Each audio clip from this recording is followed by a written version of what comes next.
Verdán y compañía, las provincias tributarias y las provincias estratégicas, aquellas que defienden y sirven para defender las provincias tributarias. Segundo, este hecho implica un control muy fuerte en algunas regiones. ¿Qué tan fuerte? ¿Se acuerdan, por ejemplo, la influencia en zonas de guarnición mexica? Como por ejemplo en los valles de Morelos y Yautepec, trabajado por Michael Smith, reporta un paulatino empobrecimiento de la dieta, aumento en las enfermedades endémicas por el aumento de tributación, y cómo se reconvierte el valle de Yautepec y por lo tanto la zona algodonera en virtualmente monocultivadores de algodón con el complemento de la tríada mesoamericana, mientras que antes habían cultivado hasta 15 o 16 cultígenos diferentes. Es decir, esto es el efecto de la imposición del poder imperial y la imposición del poder por la fuerza. Nos faltaría en este mapa mostrar el caso más extremo de la conquista de la Triple Alianza, que fue la conquista del Soconusco, hasta el área limítrofe entre Guatemala y México, en la costa del Pacífico, y el Soconusco, que recuerdan que ni siquiera es conquistado por las armas imperiales directamente, es un ofrecimiento de la Pochtecayotl, los 21 Calpultin relacionados con los Posteca y el comercio a larga distancia, que ofrecen a Huitzotl, el Hueytlatoani mexica, le ofrecen conquistar el Soconusco, pagando ellos la expedición a los guerreros, la comida, el transporte, y colocar 2 calpisqui tenochcas a cambio del monopolio en la venta del cacao, del cual el Soconusco producía el 90% de la producción de toda Mesoamérica. Estamos empezando a ver la complejidad de las relaciones imperiales y de producción, mucho más allá de la simple extracción de tributo. Nada de este cacao entraba por tributo, todo se iba a través de la venta de la Pochtecayotl, que lo traía al mercado tlatelolco, subordinado políticamente a Tenochtitlan, y de ahí se iba a otras zonas. ¿Cómo comienza el discurso alrededor de la guerra? Para la historia mexica es, digamos, como la piedra de fundación del imperio. Subordinados a Azcapotzalco, los mexicas deciden rebelarse bajo el gobierno del Tlatoani, todavía no Hueytlatoani, Izcoatl, por consejo del Cihuacóatl Tlacaele. Es aquí donde nace el mito fundacional de la sociedad mexica y está basado en la guerra. La oferta, ante la negativa o el temor de la mayoría de los habitantes, vayan ustedes a saber si esto es cierto o no, pero es el discurso oficial.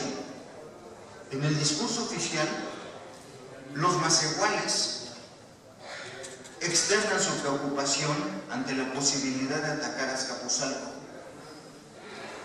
Tlacaele los convence que sean solamente los nobles, los pipiltin, los que se lancen a la aventura, pero a cambio van a asumir las consecuencias si son derrotados, pero van a asumir todos los beneficios si resultan vencedores.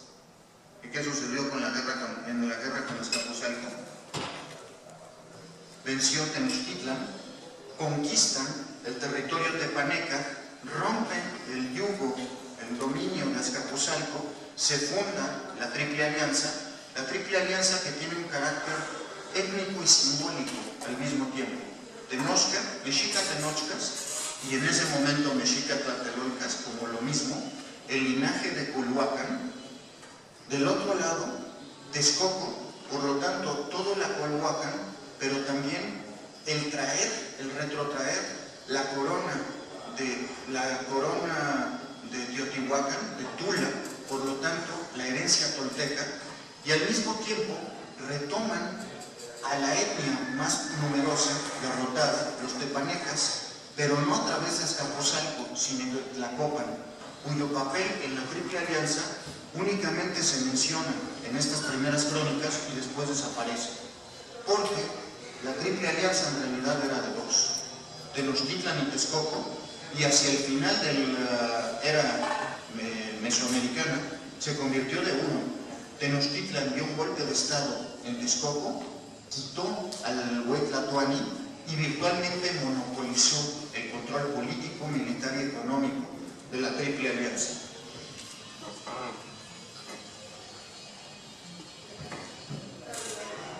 En la época prehispánica se gesta entonces no solo este imperio de un discurso muy complejo, sino también un discurso alrededor de la guerra muy ordenado, una muy compleja reglamentación de la guerra, tanto para declarar las hostilidades como en tiempo de paz y, por supuesto, en la conducta de los guerreros. Y se van a centrar estos consejos de guerra en los tribunales, de los más importantes de los cuales van a estar, como en esta ilustración del mapa Quinantzin, en el Palacio Real de Texcoco y en el Palacio de Tenochtitlan. ¿Qué dice el derecho de guerra?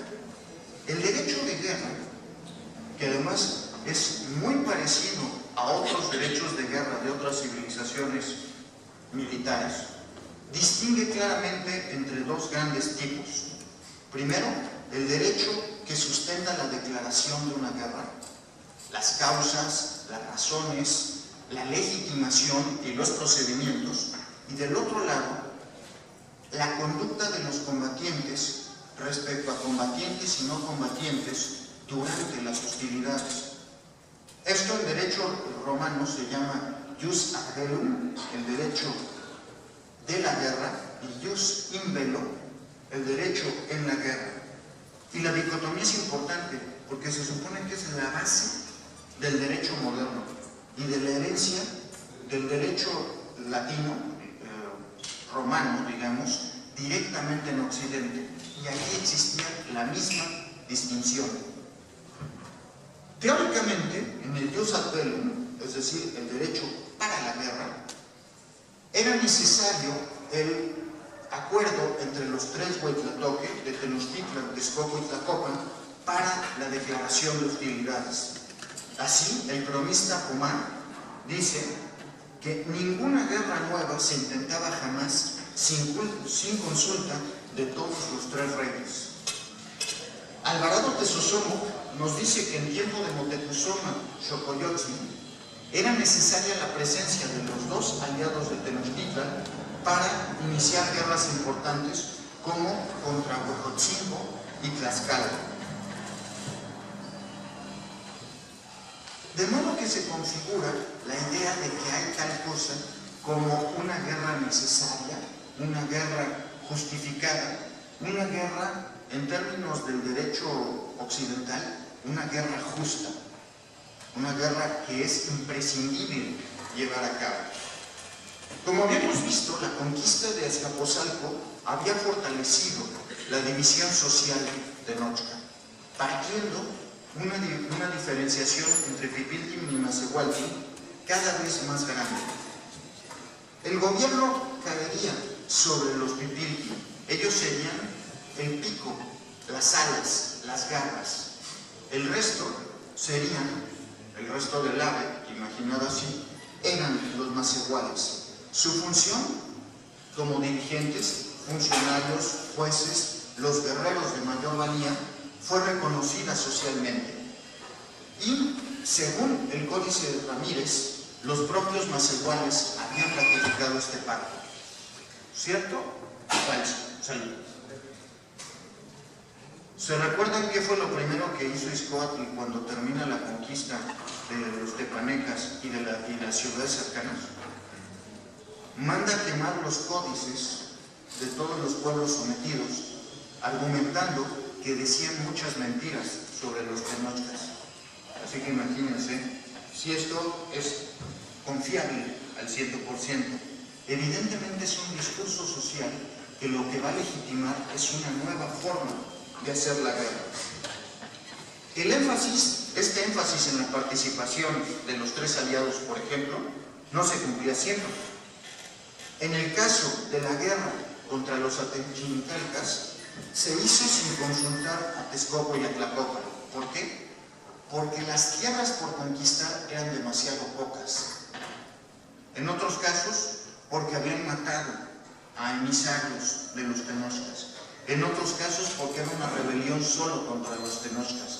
En otros casos, porque el ofrecimiento, por ejemplo, del Soconusco, se le hizo solo a Tenochtitlan y no a la Triple Alianza en conjunto.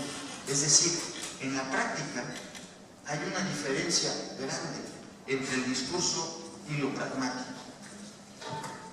La conducta era, por lo tanto, pragmática. Se invocaba el orden jurídico, pero se dejaba de lado cuando esto resultaba poco conveniente. Sin embargo, la guerra justa es un concepto muy útil también para los mexicas y para la Triple Alianza en lo general. ¿Por qué? Porque buena parte de la sociedad mexica descansaba sobre una meritocracia, es decir, sobre el mérito que se alcanzaba en la guerra, que vamos a analizar más en profundidad con el derecho en la guerra. Los casos en que se consideraba casus belli, es decir, de inmediato y sin necesidad de mayor deliberación, incluían el homicidio de los Calpisqui, que a veces han sido vistos como recolectores de tributo, pero en algunas provincias funcionaban también como jueces supremos y como gobernadores de la Triple Alianza, recolectores de tributo o, por ejemplo, espías. Y los espías incluían a los emisarios oficiales y también a los comerciantes. Después de ver el caso del Soconusco, evidentemente la presencia de Huasteca de la Triple Alianza era vista con mucha sospecha por todo el mundo, pero precisamente por el valor de su información y de la cooperación que podía tener la Huastecayo para la Triple Alianza, su asesinato se consideraba casus belli inmediato. En el caso, por ejemplo, de la conquista de Azinencatepec, el caso que se registra un linchamiento abierto del Calpisque.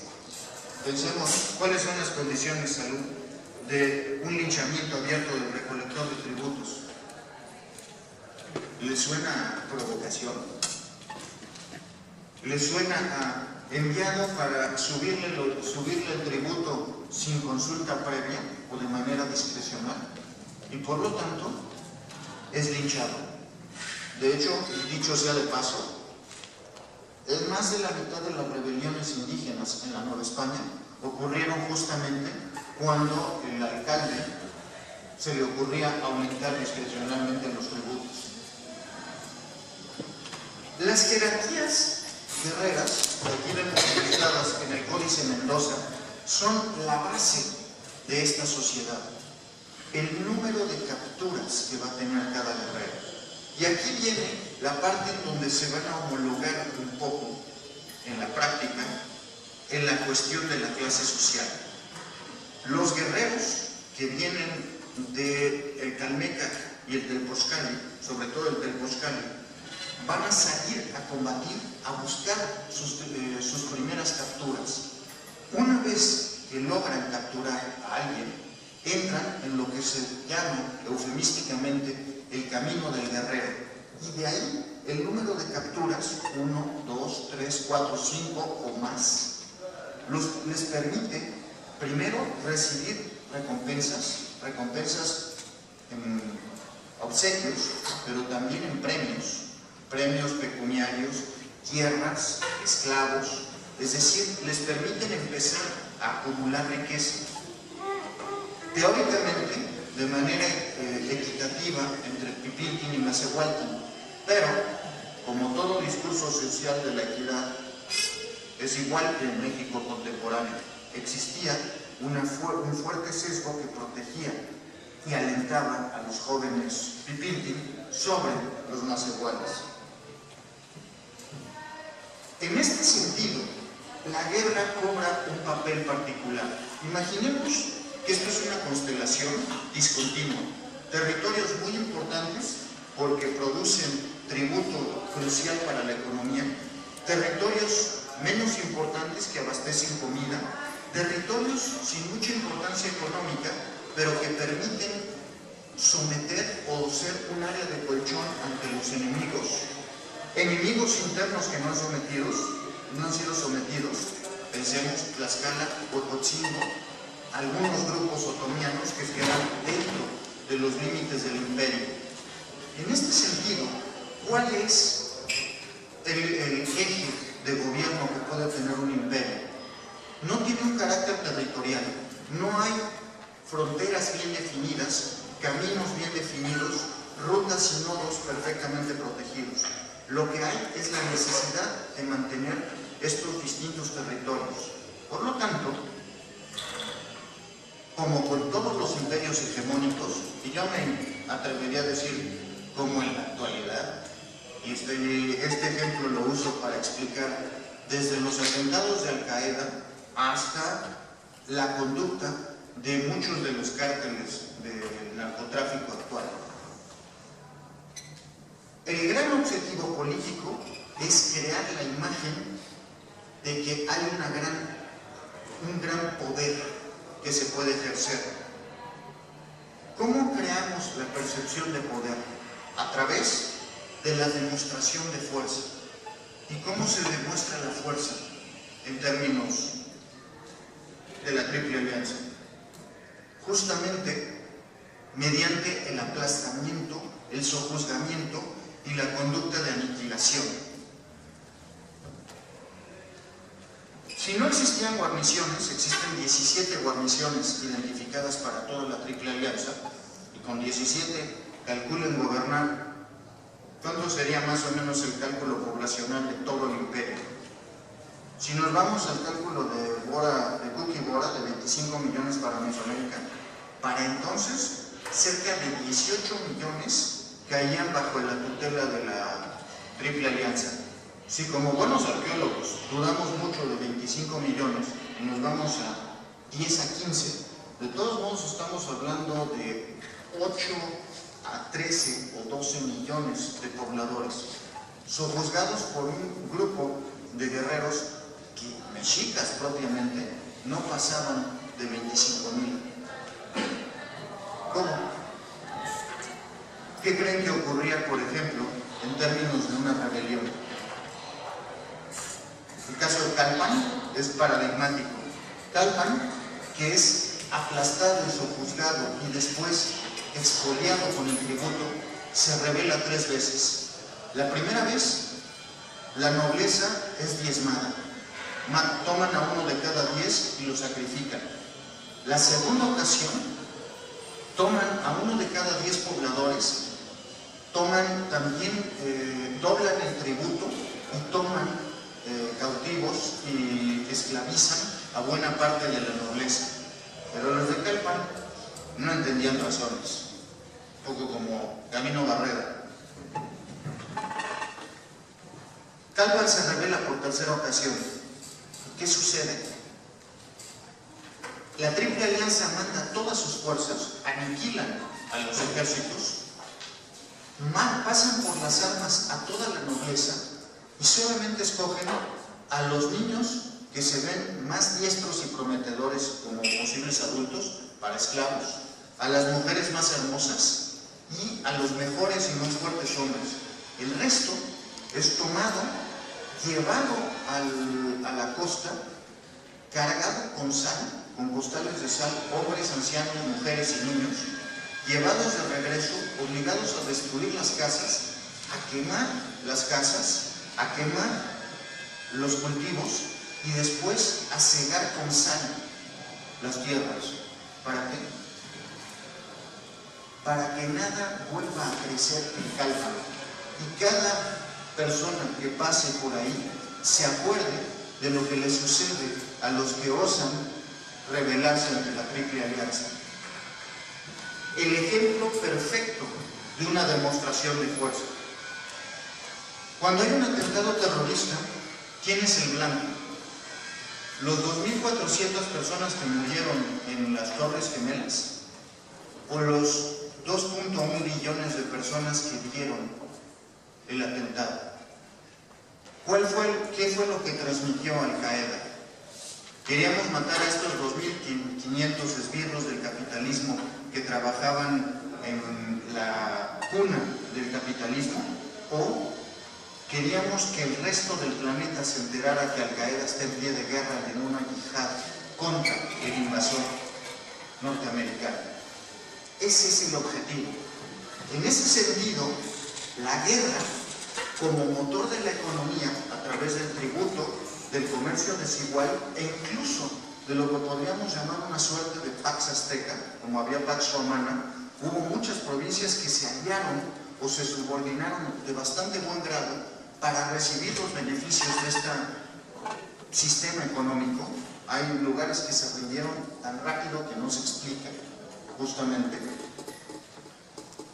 Pero la base va a ser la demostración de fuerza para aumentar la percepción del poder de la Triple Alianza. Y para Ross Hassin, en ese sentido, la guerra era el imperio. Punto. Esta brutalidad era frecuentemente explicada en términos de guerra justa. Esto es muy interesante. Los líderes tenochcas una y otra vez van a argumentar, como cita varias veces Fray Diego Durán, que habían sido forzados. Y le dicen los informantes: no buscamos problemas, nos provocaron, nos incitaron, no pudimos hacer otra cosa. En otros casos, como decíamos, las causas de guerra podían ser coyunturales y materiales. Por ejemplo, cuando Tenochtitlan sube un desabasto de agua potable y por lo tanto se enferma buena parte de la población tenochca. La solución, muy temprana, en épocas de Izcoatl, es someter a Chapultepec y obligar a la población de Chapultepec a construir el acueducto que lleva el agua desde los manantiales del cerro del Chapulín hasta Tenochtitlan, o la llevaba desde entonces. Proveerse de agua permanentemente, es decir, las causas, el casus belli puede ser perfectamente atender a la guerra, al concepto de guerra justa, pero las causas materiales están ahí. El control de recursos naturales. ¿Cuáles son las zonas que conquistan primero? Les decía, la zona productora de algodón. ¿Qué otros recursos interesantes hay cerca de la cuenca? Digamos, recursos monopolizables. ¿Qué sucedió con la obsidiana del Cerro de las Navajas? ¿Y qué sucedió con la obsidiana de Otumba y el Pico de Orizaba? En todos ellos hay pequeños destacamentos, no exactamente guarniciones, mexicas que protegen la extracción, el trabajo, el envío de la materia prima semi-trabajada a los talleres de Tenochtitlan, donde se termina de procesar. Hagamos de cuenta que es una ciudad de valor agregado. Y de ahí se vuelve a regresar a través del mercado de Tlatelolco, y los que vivan cerca de Pachuca van a tener que comprar sus navajas vía el mercado de Tlatelolco. No se vale. Parte del objeto en un imperio hegemónico es monopolizar estos bienes monopolizables y alimentarlos y alimentar a la población a través de los tributarios, la producción de los desposeídos. ¿Quién alimentaba Tenochtitlan? Pensemos, no es lo mismo llevar obsidiana, que no se pudre y que finalmente el valor es mucho, que llevar maíz o tortillas. ¿Quién alimenta Tenochtitlan? ¿Alguna vez han pensado el porqué de la brutal expansión de la zona chinampera al sur de la cuenca? Cerca de 150,000 chinamperos. ¿Qué implica la agricultura de chinampas? Nada más para que pensemos el costo tremebundo de esto. ¿Cuánto trabaja en promedio un agricultor muy pobre en la actualidad? Y esto es deprimente. Trabajé en Zagar. Y entre más pobre, menos puede trabajar, porque menos puede acumular y menos puede tener varias cosechas. De modo que un agricultor entre más pobre en México actual trabaja alrededor de 12 horas semanales porque tiene que hacerlo por ciclos y no tiene la posibilidad de acumular ni de hacer otras actividades. El promedio en las chinampas era alrededor de 70 horas para todos los miembros de la familia. ¿Se acuerdan que las chinampas en un terreno promedio de 15 a 20 por 70, que es pequeñitito, alcanzaban a producir alimento suficiente para ellos y otra familia? Pero esto implica una cantidad de trabajo brutal. Estar trabajando con al máximo, es decir, sembrando semillita en cajón, para que solo la que salga vaya a ocupar el terreno fértil. Es decir, una inversión de tiempo brutal. ¿Quién lo hace? No los miembros de los Calculti, lo hacen los desposeídos, los que no tienen de otra, los que van a tener que entregar cuando menos la mitad de la cosecha para poder comer y malnutrirse después de trabajar todos los miembros de la familia 50, 60, 70 horas a la semana. Eso es el resultado de la simetría de poder que impone la Triple Alianza. ¿Cuáles son las normas que regían, en cambio, la conducta durante la guerra, durante el combate? Xochitl nos reporta 4, hay otras más que tengo por aquí.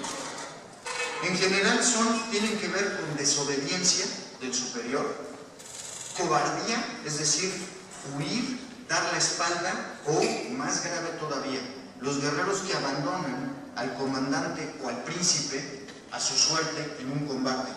La deserción, la usurpación de cautivo, y aquí empezamos a entrar a la parte medular, y la traición. El cautiverio, el uso indebido de los símbolos. ¿Qué significa la usurpación del cautivo? Vean ustedes todas estas que vienen aquí. ¿Cuál es el castigo por todas las transgresiones? Todas pena de muerte. Pero la traición y aquellas penas como el robo que tenían que ver con sacar provecho para la familia incluían lo que en derecho se llama pena solidaria. Es decir, el traidor, como beneficiaba a la familia, el castigo era estrangular al traidor y vender a toda su familia como esclavos hasta la tercera generación. Si no es que matar a los que sí supieran de la traición. Lo mismo sucedía con los ladrones. ¿A qué les suena este derecho? ¿Alguien ve aquí respeto por la vida del combatiente enemigo? ¿No? ¿Alguien ve aquí respeto por la vida, dignidad o integridad personal, física, moral del no combatiente? No. Lo que hay aquí son reglas de juego para cómo combatir y sobre todo cómo juzgar y quién se queda con los cautivos. ¿Se acuerdan que la promoción social se realiza a través de las capturas? Entonces, evidentemente la gran disputa era, ese es mi cautivo. ¿Y qué diría? ¿Qué dirías? Pues es tuyo. ¿Y a quién vamos a poner como árbitro? Tribunales que se establecían en el campo de batalla, justo atrás, que llamaban a las partes, careaban a los testigos y en caso de que se demostrara un delito, castigaba a los culpables, pero en general distribuían a los cautivos. El cautivo se podía tomar solo o se podía tomar y se daban premios proporcionales si había sido una captura conjunta. Aquí es donde entra el problema de clase social y meritocracia. ¿Cómo se imaginan que podían salir beneficiados, por ejemplo, los nobles? Los guerreros nobles, los jóvenes nobles, tenían familias que invitaban a los guerreros experimentados, les pagaban comidas, les hacían regalos. Diríamos hoy, les regalaban un coche y los mandaban de crucero y los mandaban a Las Vegas, probablemente, el equivalente mexica a eso, para que acompañaran al joven noble y lo ayudaran. Lo protegieran primero en combate, y vamos a ver qué tipo de combate, y segundo, lo ayudaran en sus primeras capturas. En cambio, el Macehual tenía que echársela solo, a la lírica, contra un guerrero experimentado y probablemente iba a salir mucho peor librado. Trabajando en equipo, los guerreros veteranos podían ayudar a los jóvenes nobles y entonces entraban en esta escala de promoción social. De todos modos, algunos de los guerreros más famosos del México prehispánico fueron macehuales. Vamos a ver más adelante.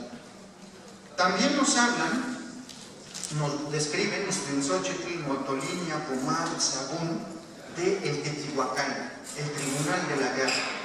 Jueces militares que eran seleccionados entre los guerreros más veteranos, que supervisaban la conducta, que tenía que ser valiente y honorable en el combate, resolvían todas estas muy complicadas disputas acerca de a quién le correspondía qué cacho de la captura, quién había cooperado más, quién había cooperado menos. Oían los testimonios, incluyendo al del cautivo, porque se acuerdan que parte del gran problema no es solo que se abaraten a su enemigo, es que lo capturen vivo para llevarlo al Teocalli, que le saquen el corazón. Ese es el pequeño problema. Y determinaban la pertenencia y castigos que derivaran de su decisión jurídica. Se consideraba, por supuesto, infamante cualquier pena que viniera de este tribunal, porque significaba que uno era un cobarde, un traidor, o que le estaba robando el cautivo a los compañeros. En la práctica también, las decisiones militares eran tomadas por el Huitlatoani de Tenochtitlan. Este se reunía con los Huitlatoque de la Triple Alianza, pero, desde un principio nos informan aún las fuentes texcocanas que Tenochtitlan había tenido el mando militar de la Triple Alianza. Y pensemos, suena muy bonita la idea de la triple división entre los tres grupos étnicos de la cuenca. Y sin embargo, la Copan representaba a los vencidos. Por lo tanto, aún desde el principio, se dice que le tocaba solo una quinta parte del tributo. Y en la práctica no le tocaba ni el 10%. La inmensa mayoría quedaba en manos de Tenochtitlan y Texcoco. Pero la trampa mortal para Texcoco fue: ¿de qué se hacía cargo Texcoco? De la parte cultural y política. ¿Quién cree que salió ganando con el acuerdo? Los mexicas. Y los mexicas porque, primero que nada, se reservaban el mando. Segundo, en el despliegue de las fuerzas, está bastante claro, con 2 o 3 batallas que han sido bien estudiadas, que los mexicas se reservaban el área donde podían capturar más y enviaban a algunos de los aliados que no eran exactamente de sus quereres, los mandaban a las partes más difíciles y más sangrientas de la batalla. De modo que los mexicas utilizaron este mando que se les había dado desde la fundación de la Triple Alianza para diezmar las fuerzas texcocanas y de Tlacopan, fortalecerse ellos y sus aliados e ir llevando, digamos, agua a su molino. De esta manera capturaban más guerreros y, por supuesto, como sus fuerzas estaban frescas cuando tomaban las ciudades, ¿quién creen que se quedaba con el botín? El botín siendo las riquezas, los tributos y, por supuesto, los esclavos y las esclavas, los tenochcas. Salían y dicen cuáles son los jueces. Salían a señorear, a regir los pueblos. Entonces los asentaban, comían como Moctezuma, y si moría el Tlatoani, uno de ellos era elegido, uno de ellos gobernaba el pueblo. También solo de ellos eran los asentados en el tribunal del Tlaxitlan. Ahí tenían audiencia, juzgaban, estaban juzgando a muerte. el Tlacochcaltecutli, el Tocosíhuatl-Tecutli, el Cihuacuatl-Tecutli y el Tlilancaltecutli, según el Códice Florentino. Segundo ejemplo, más raro todavía, la Guerra Florida. La Guerra Florida tendrá una parte pragmática. Ya vemos que la Huitlatocayotl no se fundó sobre religión, salud, no se fundó sobre la guerra justa, se fundó sobre la base de un imperio hegemónico, sobre la base de la retroalimentación que va a tener la conquista, el tributo y la promoción social para ir creando una sociedad cada vez más militarista. La Xochitl fue una de las prácticas más particulares de Mesoamérica, no necesariamente única. Guerras con aspectos ritualizados existen en todos lados. Simplemente a alguien se le ocurre porque es una violación del derecho internacional atacar sin avisar. Eso es llevar al terreno de lo lúdico la guerra, es decir, del juego. Considerar que es un delito de guerra no avisar que va a haber una guerra va un poco en contra de la idea de imponer la voluntad y neutralizar la voluntad de combate del enemigo, pero así lo consideramos aún hoy. Se trata, en el caso de la Xochitl, de un combate con alto grado de ritualización, pero mortífero, y con un fundamental contenido político y económico. ¿Cómo lo podríamos definir?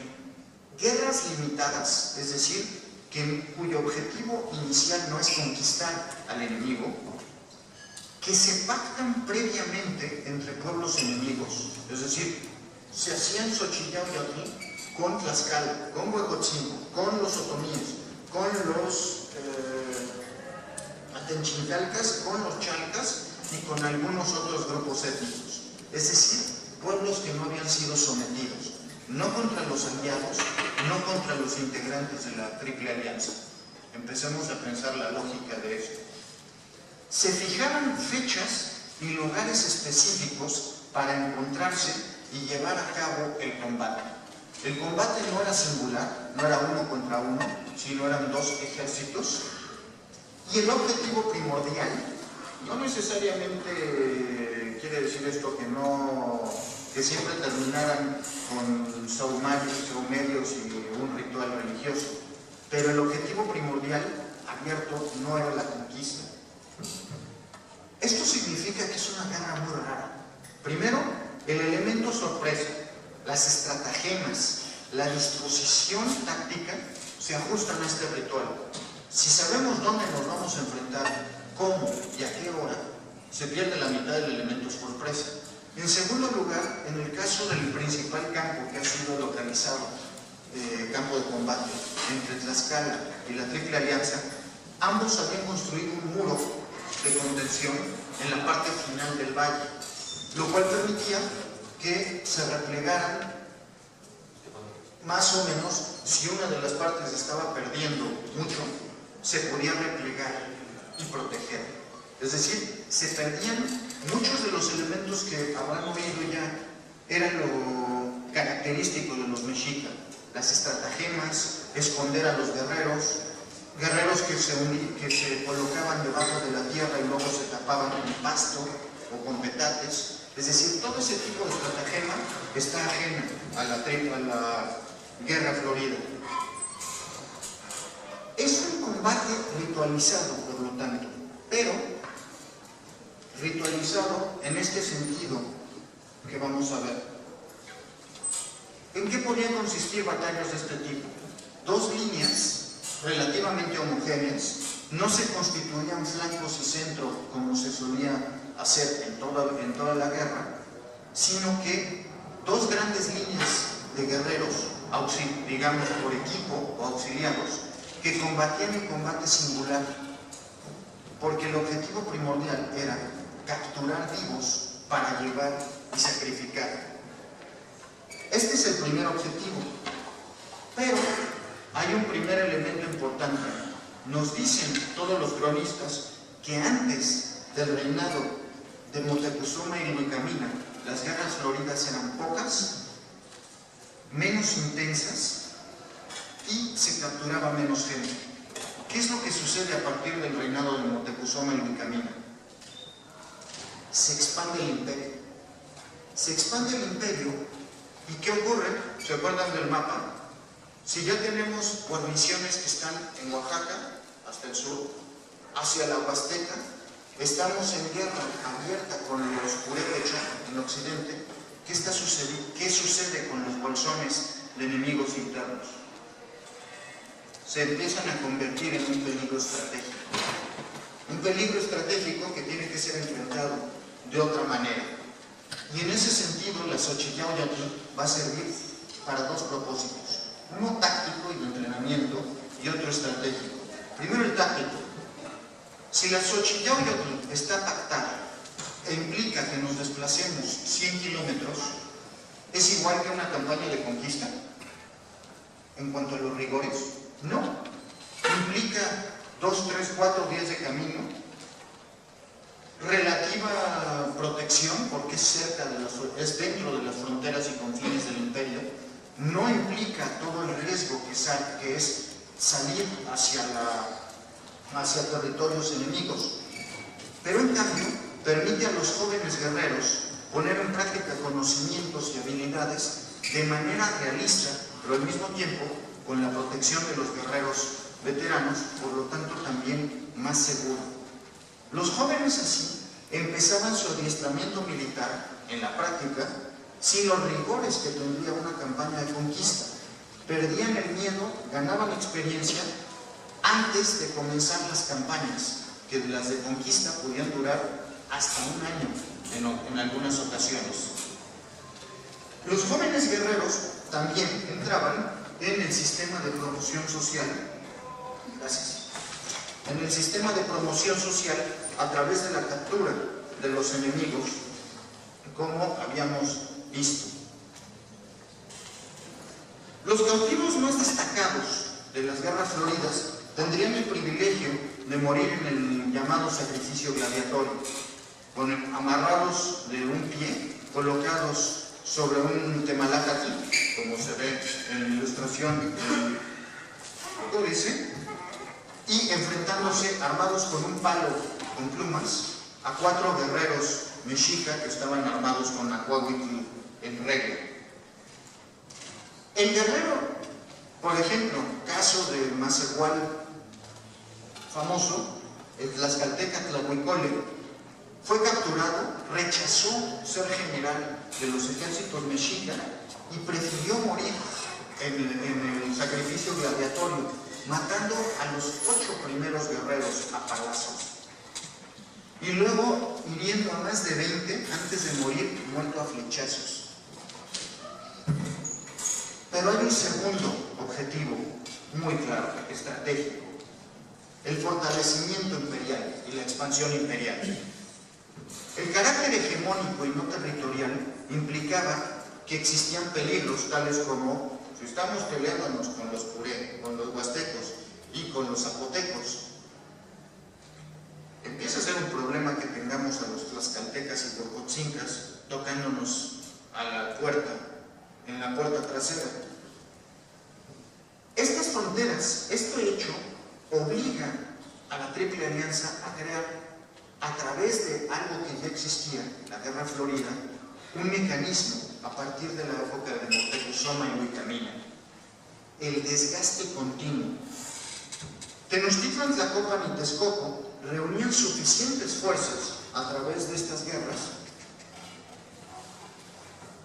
conjuntaban grandes ejércitos para las conquistas, pero sabían que periódicamente estaban obligando a Tlaxcala, a Huejotzingo y a los demás enemigos a librar guerras floridas anuales. ¿Qué lograba esto? ¿Quién era más poderoso? La Triple Alianza, obviamente, que involucraba además en las guerras floridas a todos los aliados. Esto permitía diezmar a los mejores guerreros tlaxcaltecas y huejotzincas e impedir que Tlaxcala o Huejotzingo pensaran siquiera en amenazar la seguridad de la Cuenca de México, porque estaban debilitados y habían perdido miles de guerreros ese mismo año. La estrategia ha sido llamada después desangrar al enemigo hasta la lividez. Es decir, dejarlo tan débil que no pueda ejercer ningún tipo de amenaza. Las guerras floridas entonces conjuntaron dos aspectos culturales: un instrumento militar táctico y de entrenamiento muy útil, además de un camino estratégico para la obtención de miles de víctimas de sacrificio. Concluyendo, hay una clarísima contraposición entre discurso ideológico y guerra en el México prehispánico.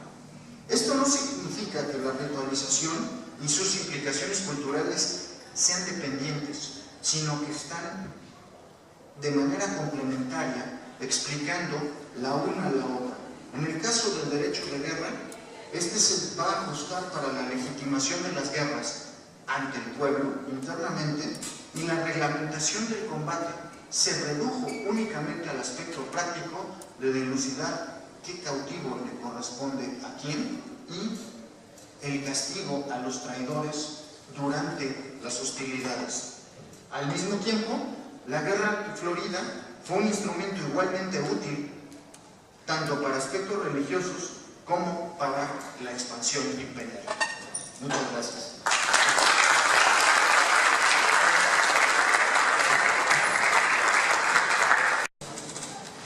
Bueno, pues pasamos a la ronda de preguntas. No sé si existe alguna pregunta o comentario para el doctor.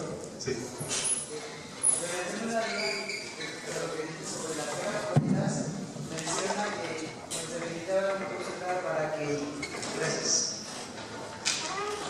Bueno, menciona que los debilitaban lo suficiente para que ellos ya no pensaran en querer guerrearlos.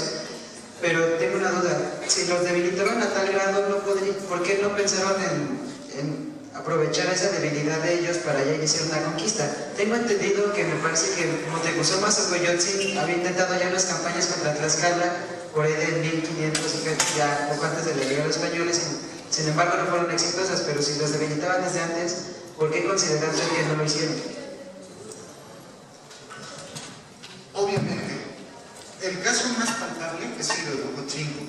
Evidentemente, el objetivo mexica ulterior, final, era terminar la conquista de todos estos territorios. El problema es que Tlaxcala, Huejotzingo y las zonas otomianas tenían pocos recursos de índole monopólica que les interesaran.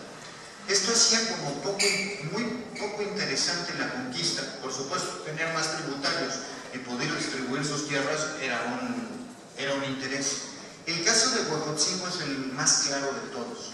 Huejotzingo empieza incluso antes que Tlaxcala sus guerras floridas contra Tenochtitlan, y después, cuando parece que Tenochtitlan va a ocupar Tlaxcala, se alían Huejotzingo y Tlaxcala y libran varias guerras floridas juntos. Pero después algo sucede. Aparentemente la inteligencia y la diplomacia mexica empiezan a desocupar a los propios huejotzincas, que empiezan a replegarse al grado que Tlaxcala los ataca en una guerra no florida, como para obligarlos a seguir peleando contra los mexicas. Da la impresión, porque yo recuerdo alguna mención, pero no está corroborado por estudios, alguno de los cronistas, no sé si Ixtlilxóchitl, menciona que en una batalla florida a una de las partes le va tan mal que huye a la ciudad, y que el enemigo vencedor de pleno se sigue y conquista parte del territorio. Es decir, no se respetan esos límites por la cuestión pragmática obvia, y por supuesto se va a legitimar el que rompieron la regla porque les dieron la espalda y hubo cobardía, y por lo tanto ya no estaban en el campo del honor de la Xochitl. Aquí el problema fundamental es el Imperio Romano, que es sobre el modelo en el que se basa la idea del imperio hegemónico. La desarrolló originalmente Tehueltlupa y después Ross Hassig la aplicó igualita para el caso del imperio de la Triple Alianza. El Imperio Romano tuvo 45 millones de súbditos con un total de 250,000 legionarios, en proporciones incluso más alto que lo que tenían los mexicas. y de todos modos tenían que ejercer este mismo tipo de control. Ahí, fronterizo, para crear, digamos, como la zona de la Pax Romana interna, y tenían 250.000 legionarios y 250.000 auxiliares. En el caso de la Triple Alianza, lo que es bastante claro es que para cuando llegó Cortés, ya el modelo había dado de sí. López Austin y algunos otros han elucubrado que estaban en proceso de pensar en una nueva Triple Alianza. Pensemos, no es la única que hay.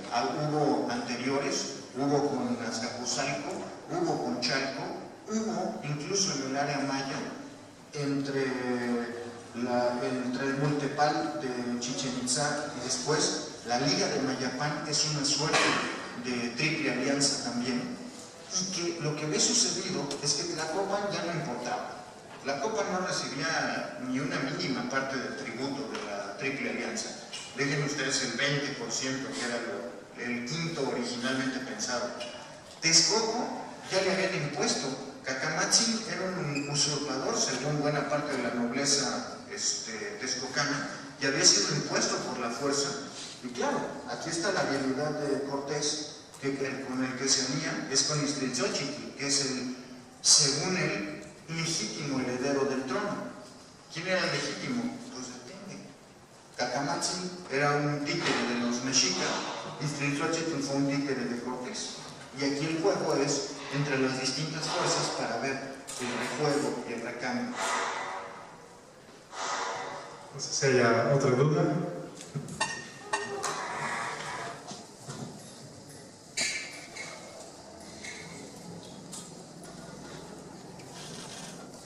Sí, buenas tardes. Doctor, usted mencionaba con respecto a las guerras floridas, bueno, decía que es pactada y no hay un gran desplazamiento, ¿no? Yo quería preguntarle con respecto a las guerras de conquista que usted hace mención, que son avasalladoras y aniquiladoras. ¿Por qué ese avasallar y ese aniquilar no se vio reflejado al momento del choque con los europeos? ¿Por qué ese saber hacer la guerra en el centro de México no fue igual si se plantea que es avasallador y aniquilador hacia las provincias con ese tropos bélico occidental que es avasallar, aplastar y borrar al otro? Esa es mi primera pregunta. La otra es a cuestiones tácticas. Usted habla de que se lanzan a pelear, y para Europa es un caso bien específico. La infantería aparece en el siglo VI, la infantería en Europa, y no se ve en ninguna otra parte del mundo algo igual, ¿no? Estamos hablando desde los hoplitas griegos, ¿no? Con esta falange, y en cuestiones de los mexicas. Serían mis dos preguntas. Perfecto. Las conquistas, como les decía, solían tener una parte diplomática antes que la puramente militar. Yo creo que el axioma de Clausewitz, ¿se acuerdan? Clausewitz define la guerra como la continuación de la guerra, de la política, por medios que no son la diplomacia, es decir, por la fuerza. Para Clausewitz es como Jano, como el dios romano de las dos cabezas. Guerra, diplomacia. Y ambas sirven como instrumento para la expansión política y por lo tanto económica, etc. Cuando se podía, los mexicas conquistaban con un mínimo de fuerza, de demostración de fuerza. Cuando era necesario, precisamente por el carácter hegemónico, lo más económico era utilizar una demostración de fuerza durísima, avasalladora. Entre más fuerte la demostración de fuerza, más crece la percepción del poder de los mexicas, estamos de acuerdo, y más miedo le da al oponente. Piensen, el imperio histórico más exitoso en conquistar más gente con menos recursos, ¿se les ocurre? Los mongoles. Los mongoles que conquistaron probablemente a la muerte de Genghis Khan, habían sometido alrededor de 200 o 300 millones de personas y nunca pasaron en su vida de 400.000 miembros de los distintos Tomán que utilizaron. Claro, ¿cómo se les ocurre que eran las conquistas mongolas? No eran exactamente pacíficas y llevadas a cabo conforme a los protocolos de las convenciones de Ginebra. Empezaban, ante todo, la oferta era la espada o el tributo. Si no te rindes, te mato. Nada de voy impactando y viendo y me rindo y veo y no. Segundo, por ejemplo, cuando atacaban a los ejércitos chinos, tomaban cautivos civiles y luego los amarraban con cepos y los aventaban enfrente de las fuerzas mongolas, con lo cual los chinos, que tienen prohibido desde el punto de vista taoísta matar a cualquier persona emparentada, por lo tanto a cualquier chino, para combatir a los mongoles se veían forzados a matar a decenas de miles de civiles, ¿sí? Hombres, mujeres y niños, que eran empujados delante. Cuando atacaban una ciudad, los mongoles mandaban 20 o 30 mil civiles frente a las fuerzas mongolas, porque les salía más barato que mataran a los civiles y entonces poder acercar las máquinas de guerra o quemar las puertas y tomaban la ciudad. Y también, ¿qué sale más barato? 10 asedios pactados o asolar una ciudad, matar a todos y después que las demás ciudades se rindan por miedo. Esa es como la lógica detrás de la demostración de fuerza. En el caso mongol, por ejemplo, la toma de Merv, la ciudad principal de Persia en esa época, se dice que en Merv mataron entre 100 y 500 mil habitantes y solamente se llevaron a los 5,000 más guapas, niños más prometedores, etc. Pero eso tiene un sentido pragmático dentro de la lógica hegemónica.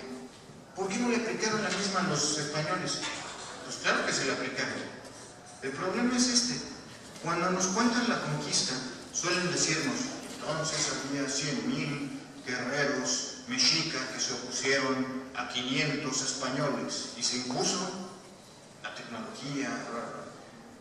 Y se nos olvida que eran 1,500 españoles auxiliados, como si fueran de segunda, por 150,000 indígenas. Eran más las fuerzas que tomaron Tenochtitlan que las que la defendían. ¿Quién tomó Tenochtitlan?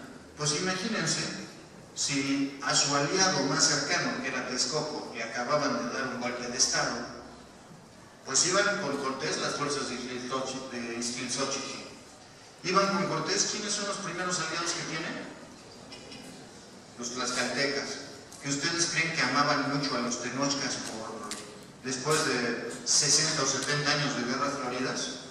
Con Cortés iban los huejotzincas, iban los de Cepoala, iban todos los que estaban desafectos y a disgusto con el gobierno tenochca, que si les digo que la demostración de fuerza es la base del dominio mexica, ¿cuántos desafectos e inconformes con el gobierno mexica creen que había en Mesoamérica? La mayoría. No es un problema solo de tecnología. En Combate Singular y en las hazañas que narran los cronistas, está bastante claro que la disparidad no existía. Nos dice el conquistador anónimo, por ejemplo, que a él le tocó ver que en Combate Singular un jinete español se aventó contra un comandante mexica y el comandante mexica con un macuahuitl de 2 manos, de estos grandes, le cercenó la cabeza al caballo de un golpe. ¿Ustedes creen que había tal disparidad? Que un Atlatl a 5 metros de distancia, el Atlatl lo tiraban colibríes en vuelo. ¿Ustedes creen que no podían hallar el hueco en la armadura? Por supuesto. El problema no es ese. El problema es que Cortés, justamente dándose cuenta de que por las malas no iba a ser, lo que hace es una gran alianza, le socava. Vean ustedes la ruta de Cortés, crea las alianzas y después rodea. Le corta las vías de suministro, entra por Tlaxcala, pero rodea completo, le quita el abasto de los valles de Puebla, de los valles morelenses, de los valles de Toluca, y luego construye la flota de bergantines, los 17 bergantines, apoyados por unas 3 o 4 mil trajineras indígenas que hacen que no pueda haber abasto alimentario a Tenochtitlan. Destruye el acueducto para que no haya agua potable. Y entonces se da una batalla de casa por casa y puente por puente.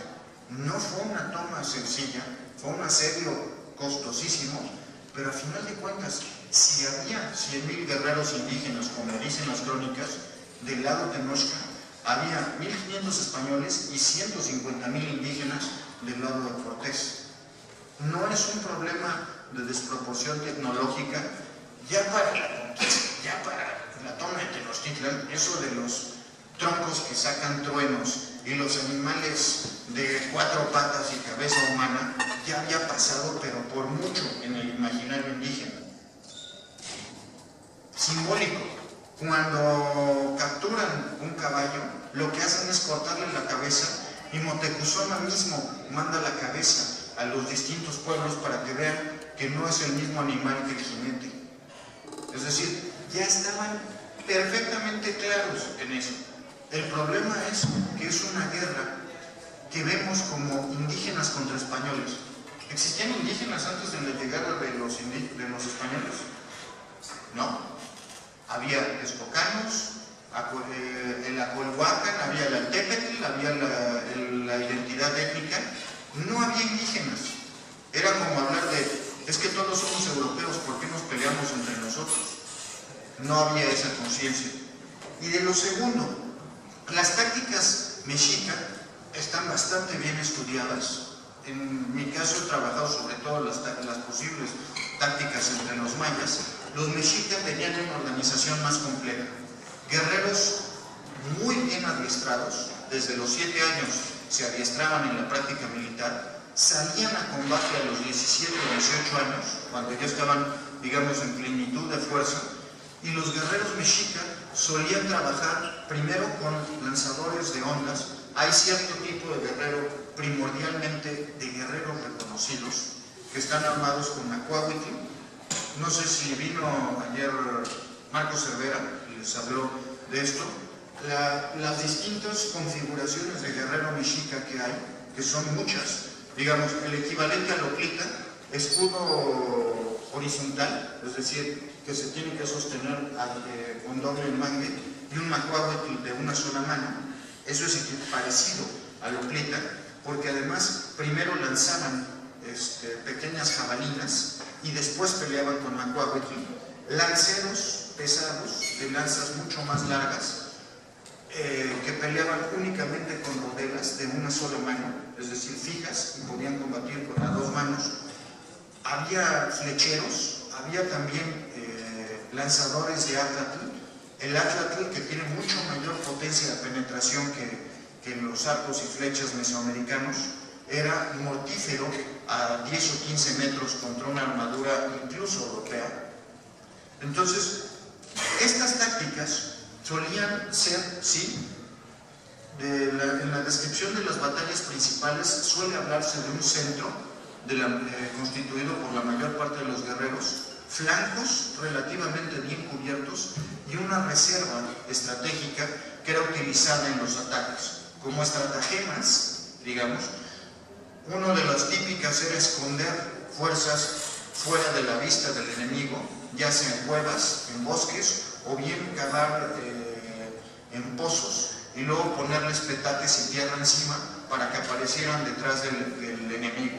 Aparte de eso, emboscadas, ataques sorpresa, es decir, la variedad que habremos encontrado probablemente similar en Europa, en la misma época y con la misma tecnología.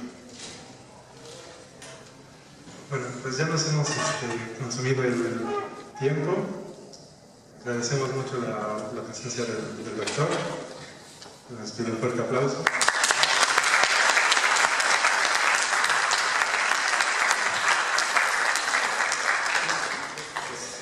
Y bueno, pues le pedimos a Alan Correa Huerta que pase, nos va a dar su presentación titulada los sacrificados del Templo Mayor de Tenochtitlán y su relación con un supuesto origen bélico.